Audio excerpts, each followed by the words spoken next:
Hello everyone and welcome to the after show for the Captain's Table, episode 2, which is a public after show because it's the end of a series, even if the series was only 2 episodes long. Welcome, hi. Look, Hello. my hair is back to normal. My hair is also back to normal. Aerodynamic.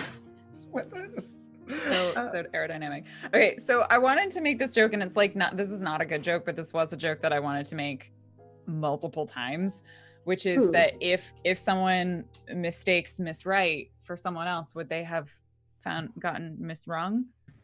Oh, nice. There were like so many times it was like, this is don't make this joke, Lauren. This is just not. That's a good joke. It's not a good joke, It's actually. good, but it wasn't like good in the moment. Like it was no, it's not good in the moment, but it was good. It's good after the fact. I think we were talking about the system, right? We were talking about the system. So myself and Trooper, I've played Good Society multiple times. I played this game before it was even released. You're like the indie yeah, I was goth. like the indie. No, I discovered this game She's when I was like, in Kickstarter. I'm quoted like, in the book. Can I like run your game on this channel? And they're like, sure. So I ran it, and I've also played their Magic version and their Sensibility and Swordsmanship, which is a heist version. and they're all like a little bit different. They all kind of have the same core aspect of it. So I'm personally a fan of the system. I like it, but it's really modular in some ways, unexpectedly so. It allows you to add in extra mechanics if you feel like you need things to help your group instigate conflicts and make things run more chaotically if you're finding that like your group kind of doesn't naturally do that. But I also think you can very easily leave things out, like they have those internal conflicts. I've never had to play with them because I've never had players that didn't set up their own internal conflicts.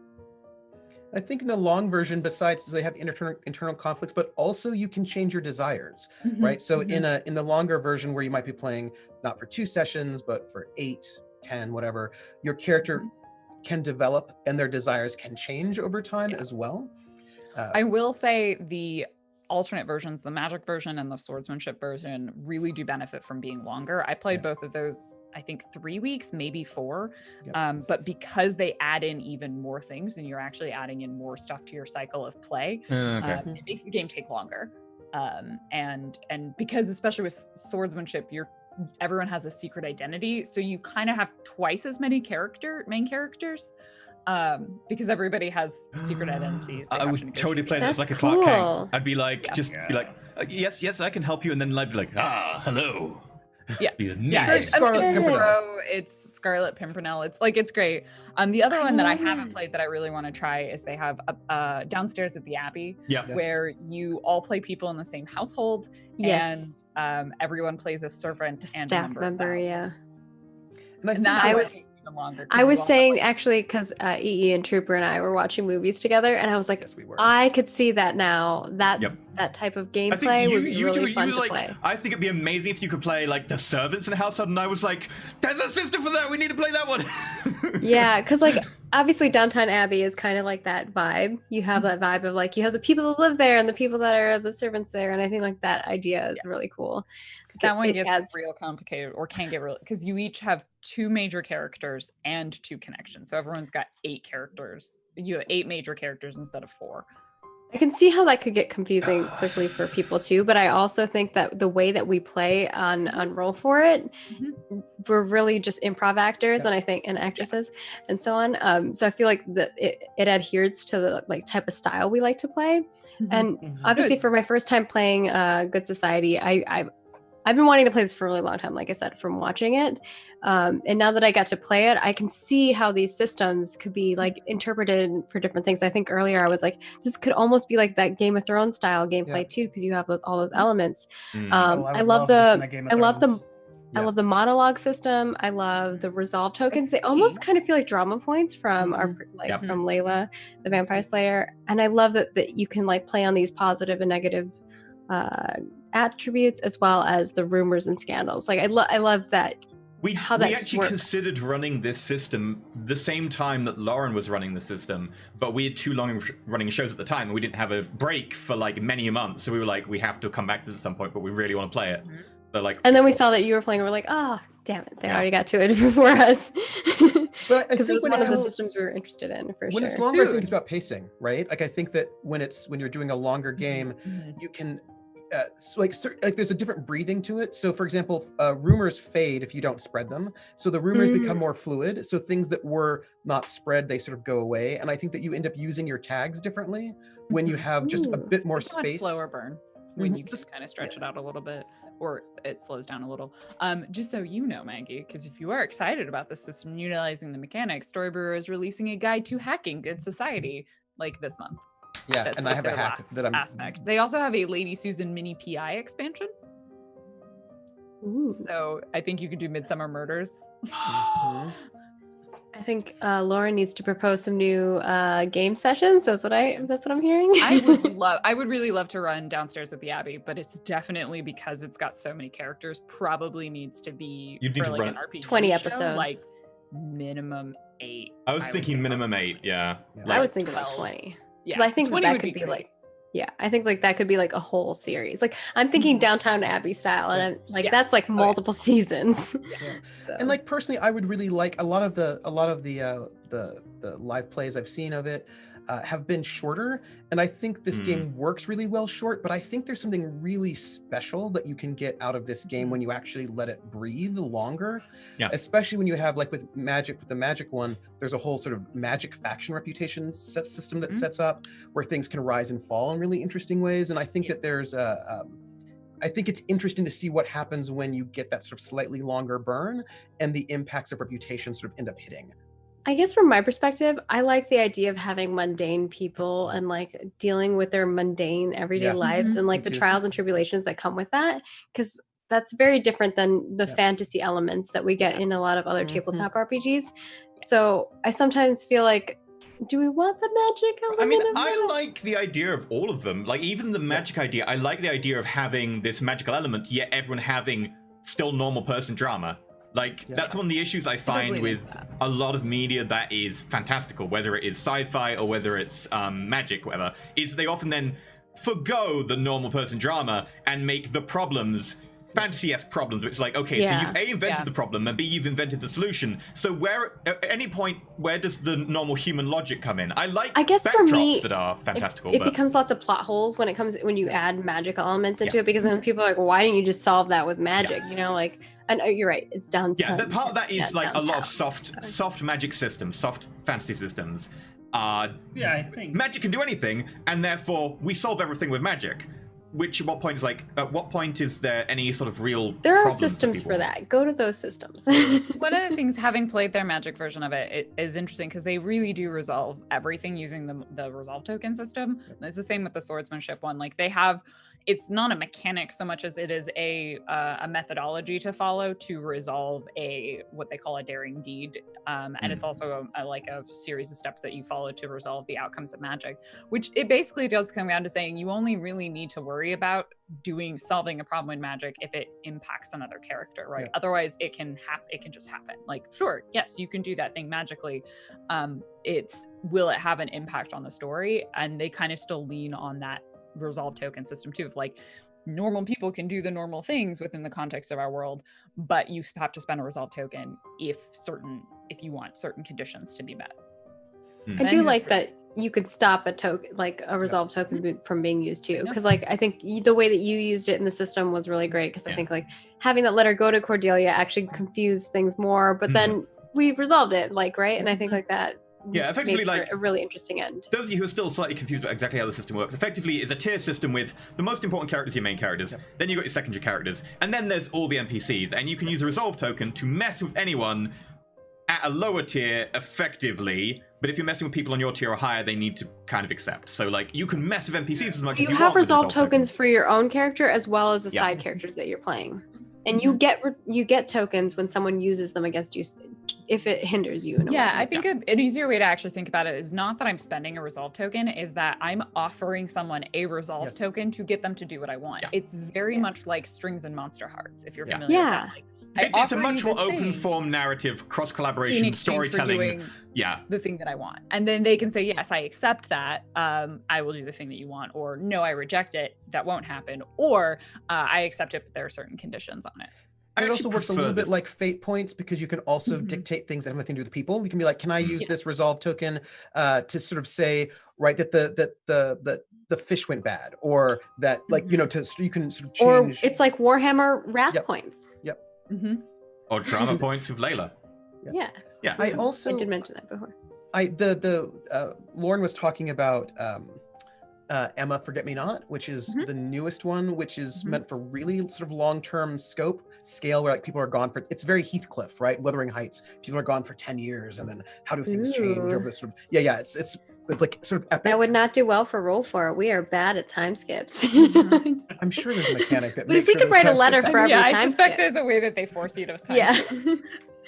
because I we're not the love- only group that has that problem. I love the monologue tokens, and I also love the letters. I think Mhm. one of the things I always really appreciate about the system is that there's a really interesting interplay between the free play part, like each of the different phases of the cycle do really interesting things, and I think they work really well together. Like they flow in and out of themselves really well, and you're like, okay, well, here we're playing. Well, now I want to know. I want to know what letters you write, right, and how that sort of ends up then Yeah. feeding in the next Like, cycle. I think that For works such well. a effectively like just freeform, everyone makes up the story as they go along type RPG, the mechanics themselves are very, very well done, because it's all very slim and like it just does the job. Everything is similar enough that like, hey, your resolve tokens are this, but also your tags are resolve tokens, and also the rumors are resolve tokens. Like it could be so much more fluffy and weird and confusing in places. Like Monster Hearts occasionally has that vibe, with the whole, like, its strings are slightly different to this, which is slightly different to this, and then all the moves you got to look up. Whereas this system is very well designed, narrow focused, and does what it does, and then says, okay, the one part we're like hard about is you have the different sections of play, but you can still kind of play around with them using the narrative resolve points, what they're called. But then also, I think that the use of, I think one of the things that makes this game work is that it actually isn't just like whatever everybody sort of hang out, but your characters have desires. Like your characters have desires and they have relationships, and all of that is set up before the game starts as a way that like you knew, right? Like that you knew that Thomas Bainbridge really wanted to get forgiven by Cordelia. And you knew that Cordelia really wanted to get some people married. Like there's a way in which, and there's actually, what I think is interesting is it's really, really coordinated that part. They're like, okay, these are desires that work well together. It will make a group work well. Like there's a real thought about it, you know? I like the idea that those desires can change, because like people, our desires change throughout, and especially as we progress. So obviously we didn't showcase that in a 2-shot, even though a lot happened in two. Quite in a early 2-shot. on, I realized that my desire was less so that and more to like exactly. I was like, and maybe honor. our desires changed in the 2-shot, but I think in a long-term campaign, for sure, your desires are going to change. And obviously, we were playing hard and hot, but I think maybe I think that's take it especially useful. forward. Personally, I always think those things like, here is your desire, are especially useful for people who are less experienced, so are less likely to be able to come up with their own character desires that make sense, Oh, for and a sure, good prompts for like that sort of thing. I don't think they're bad by any means. I also feel that they should be completely free to play around with, which the allow being you to change them is great. And I think the main thing is so that you have something to do when you start, right? That they sort of get the pot stirred. And the game is interesting because it can be played with a facilitator or not.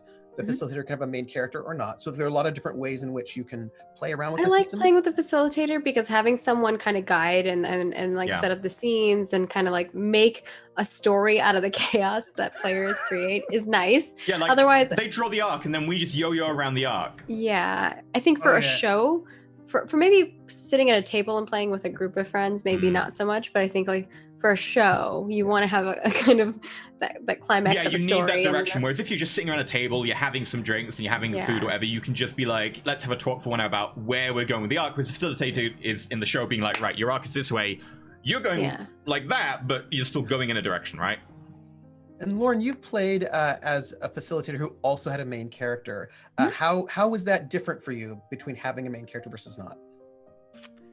It's You kind of treat them as like, at least for me when I had main characters, because I think every time I did, I end up treating them as like side characters plus. And I didn't make connections for that character because at that point I also had a bunch of characters that I was playing. So it's fun, but they're not, it's a difficult line to navigate between having a main character as a facilitator that I think kind of takes...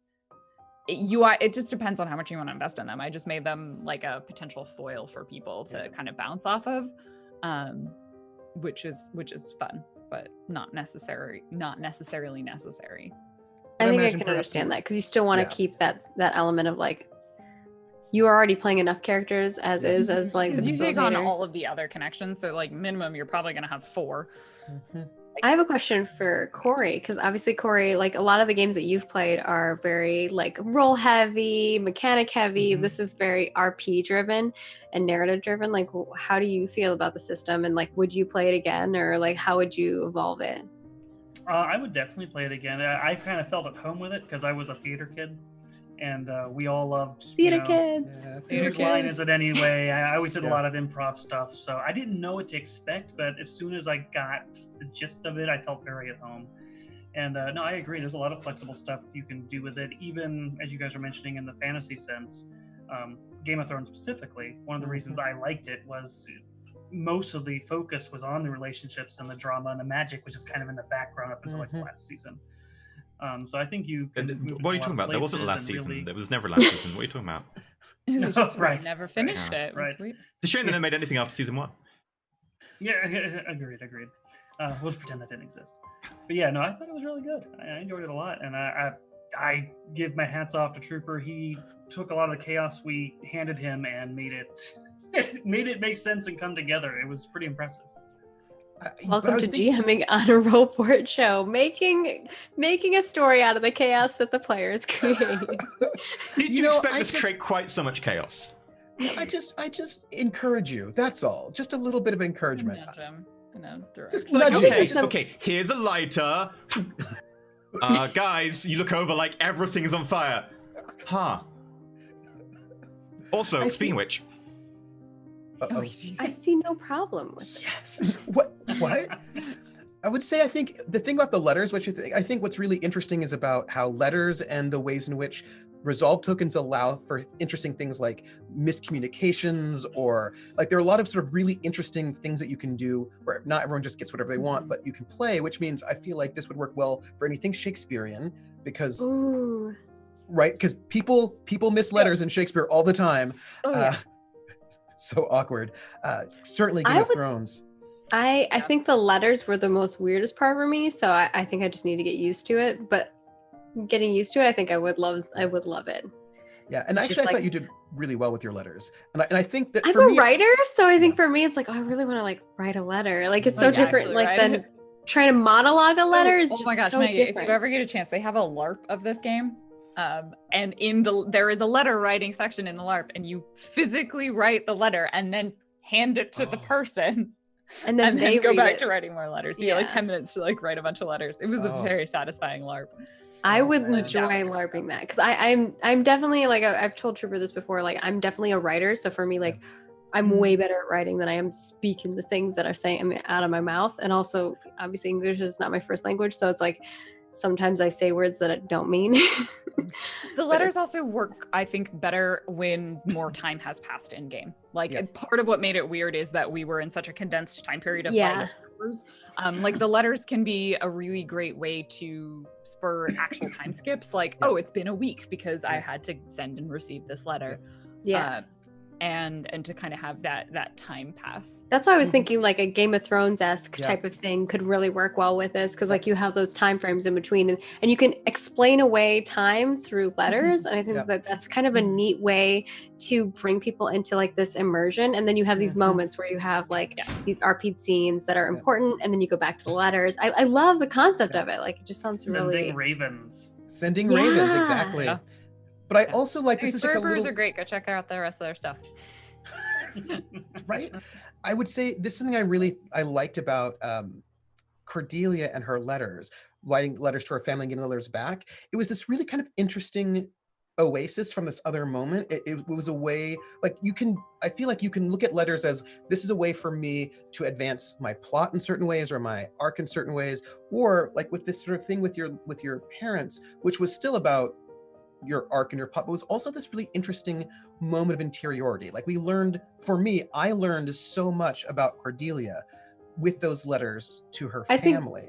When I was thinking about writing them, I'm like, what would she be thinking when she's writing these letters? Like, obviously she's somebody who's a lady who is writing back to her family. Like, that's something that she probably does often. And like, what does she write about? Like the weather, the people, the things, the rumor, the gossips. Like, what does her parents care? Like, what does her mother care about, really? Right. And what would her mother share, and what find interesting? Having a moving background has reduced your video quality to terrible. Oh, Because really? there's so much movement, yeah. That's funny. I'm a little disturbed by your lack of mustache, EE. That was Like, very, very quick. He was I've like, said I'm that done plenty with of the times. show. I'm over this I mustache. did say as soon as the show was over, I was getting rid of it because it looks terrible out of context. but now your face is naked. I like it with like maybe a goatee, but Oh, I with- think no, with the just goatee, the it's fine. mustache, With it just the weirds me out mustache, a yeah. little bit. Yeah. Where- But I think it fit the character really well. So props to There we E for a week of wearing that. He's like, I don't Yes. know if I can do this. I was like, I believe you I'm can pretty do sure it. no one saw it because lockdown, so we're good. Actually, no, my stream on Thursday. That said, I did grow the rest out, so it probably didn't look bad. I think if it were slightly, I think EE, even though this is not on topic for after show, but nonetheless, it's related. I think, Oh, you have not heard our after show, streamer. Yeah, they're never on topic. I think with a different styling, you could really rock a mustache. Like if it was like the Oh, style like a of your curl? mustache. Yeah, I I need think to get that- longer. Yeah, I think you just need it longer. If it were a little bit longer, I think It's it would. not long enough, I know. I do the best with what I've got. No, you just had a week. You had a short amount of time. It's okay. Sometimes people still like your pickle, as we found out. Sometimes. And on yes. that note, The first pickle scene in episode 1 cracked me up. Like, Anastasia and like George Washington are my favorite characters. Like, I just love them. yeah, Like, their I very much interactions are enjoyed great. them. The I really ending hope was that so like good too. in the bit between writing that final letter and like the end of the show, they probably like screwed each other over or cons and broke up at least 3 times. Oh, I'm so definitely. for it. So So for good. And that's I- the 4th spin-off of Good Society where we play the heist one. Oh yes. Just I- saying. What a there's train spin-offs. wreck. I really liked what I personally really enjoyed the element that George Washington and Marion sort of brought to it. Like there was a really neat sort of dual layer that was happening that sort of brought an interesting sort of urgency, and I actually really quite enjoyed. It was that comedy, like light-hearted desperation underbelly, as opposed to the slow build-up tension on top. Yeah, we were going for romantic comedy, and I think like that there's so many elements like where I was kind of shipping them too, because that's also really a funny Yep. ship. So, but I like that it. I mean, I was shipping everyone but me, so You were shipped with a whole bunch of people. What are you talking about, I was sir? shipped with. I didn't say I was shipping. I was shipped with. People were putting me on boats and sending me places. That's true. They're like, here, get on this boat, and you're like, wait, what? That's ultimately the problem. You needed to be invested in the ships. Oh, I was invested in everyone else's ships, which was hilarious. Oh, I was trying to be. I don't know if you noticed this. It turns out that apparently Marion is Imogen's ancestor. That explains so much. There's And headcanon that's there the going spin-off on. where we play Fair. the magic version. There we go. Yeah, we play there we one of her descendants, one of her ancestors. Done. Oh wow. Yeah, sure. Um, I don't think Marion ever had kids. No. That is very She's somebody's true. aunt. No, she I think- adopted someone Yeah. though, maybe. Like a little child she needed for a heist. She was like, right, we need a child as a distraction, and the I don't child turned think out she would have useful. kept him around though. She'd be like, That's like season 7 when they bring in Scrappy Doo, and you're like, what Yeah. is this? What is this Moppet Look, if doing? they here? didn't want to Scrappy-Doo. be a child, they would have been born earlier. Oh yeah, I Oh, love no. Marion. I was about to say she's the worst, and then I remember saying 2 years ago, Imogen is the worst. I'm like, actually, no, somehow they are definitely related. I'm not sure how, but it happened. Marion, I think, is objectively Somewhere. worse than Yeah. Imogen. Oh Imogen yeah. tries. Imogen tries. I also think that I love the scene where it's like you have George Washington having this conversation with himself. Then you pan down and you have Thomas thinking, like all of us are thinking about Marion. You have like Cordelia looking over at her, like thinking, like yearning for her, and then you just have her going, I wonder if I can steal that money. Like, I still love that scene. Like, it's just like all these people caring about things, and then her just being like, She's like, there are 5 money war from orphans these kids." guarding it. I wonder how many I could take in a fight. Like, at least 3. I think I can... Yeah. Like, I I'd just walk over and punch that war orphan. I'd kick that one. Maybe I could... I like the way in which, like, Marion had desires, and those desires were to get at least 2 offers, one that she will take, one that she will reject. She was like, okay. And like, and Did she get them? That's the question. Cordelia Did we was all like, reach our goals? That's the thing. Did we No. all reach our desires? No. I don't think I did. I did not. But what's interesting to me, and this is what I think is fascinating, that you both had these, like, okay, work with me, right? You both had these historical desires that were imposed upon you, in my mind, by society, right? Like, I don't think that Marion really wanted to get married. She's like, okay, what I need to do is I can play some people off of each other and I can maybe get the best, but I don't think that's what she wanted. That was the desire that was expected of her. And the same thing with Cordelia, that there were these expectations put upon them. And what I thought was really great for me, was having Benedict come in, threw in all of the things that were settled to the point that Marion could not operate like that. Those desires that were imposed upon her, they kind of, well, how's that going to work, right? And then having the brother's reputation come out, then upends what Cordelia's desires imposed upon her can be. And so what ends up happening is that disruption, which could be like, oh, it ends up freeing them, right? So they end up getting freed from the desires imposed upon them from without, which then enables them, right, to go be gay and do crime. Be gay and yes. Go be gay and do crime. Yep. Speaking of which, I think we should call I really it here. liked. We're very over time. Oh So, yeah, probably. thank you very much for watching. But I have more. No, But I no, have things no, to say no. about you can being say gay. you can say Put 'em in the things Discord. about being gay in the Discord. I'm sure Courier will be there watching religiously. So enjoy being gay and doing crimes. And there's Dawn of the Others tomorrow, where I'm sure there might be more gay and crimes. I don't know. Potentially. Yeah. Dawn of the Others, last episode, if you want to go watch it before the show, it is Were there very any gay emotional. crimes? I almost got Bentham to cry. So Were there any gay crimes? that is worth watching. Go watch it. Okay. Goodbye, everyone. Take it easy, guys. Thank you. Bye.